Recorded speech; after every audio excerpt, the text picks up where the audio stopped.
Good morning. Good morning. How are you? I'm a little tired. Oh, really? I was up watching the Stanley Cup finals. Wow. So what is that all about, that they get a cup when they win the game? Right. They get a cup, the Stanley Cup. It's about 100 years old or more. What is it, 1892? You know Yeah, about I think so. Lord Stanley, right? Lord Stanley of Canada. And he donated this cup for the National Hockey League. I was just thinking about Stanley. Like, when I was teaching, we had something called Flat Stanley. Mm-hmm. And when I read about the cup, it travels all over the world with each player on the team. Right.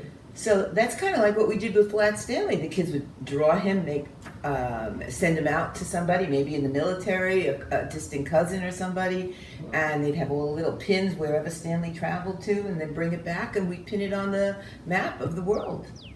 What a coincidence. Yeah. So maybe the Stanley Cup and Flat Stanley, maybe the idea came from there and went right into education, my favorite topic. Okay, but you know who won the Stanley Cup? We have to congratulate the folks in St. Louis, Missouri. Or is it St. Louis, Missouri? How do you pronounce it? I guess it depends where you are. So congratulations to our friends in St. Louis, Missouri, St. Louis. Mm-hmm. And it was their first time, right? Oh yeah, another record. First time they won in over 50 years, and each player that won was the first time they participated in a Stanley Cup victory.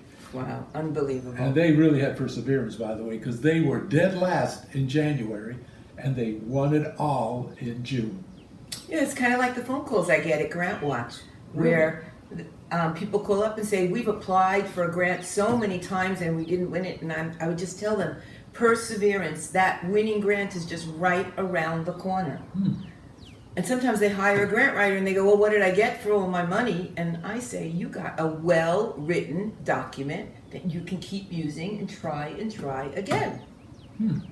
But what about our poor friends in Boston who lost it all? Well, I have a present for you, all those Bostonians.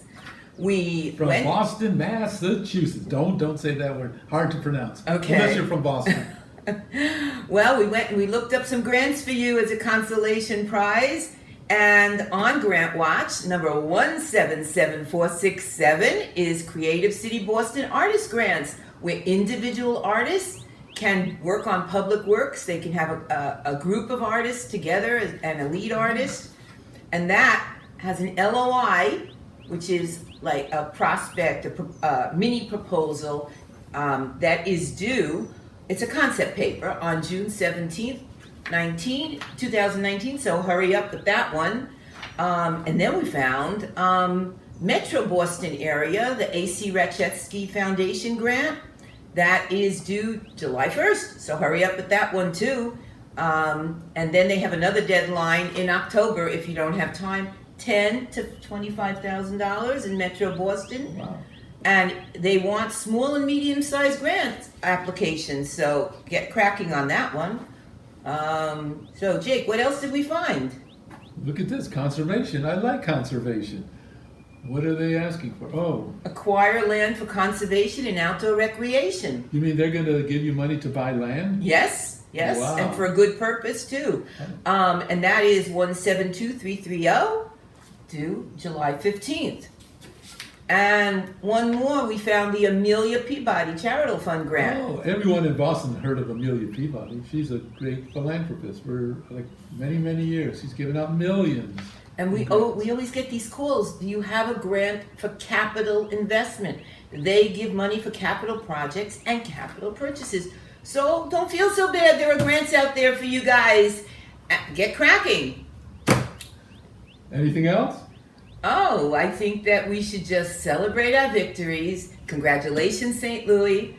St. Louis? Well, we're not sure where we're from, so. If you're from St. Louis or St. Louis, let us know how to pronounce it. And have a great day, everybody. Bye. Bye-bye.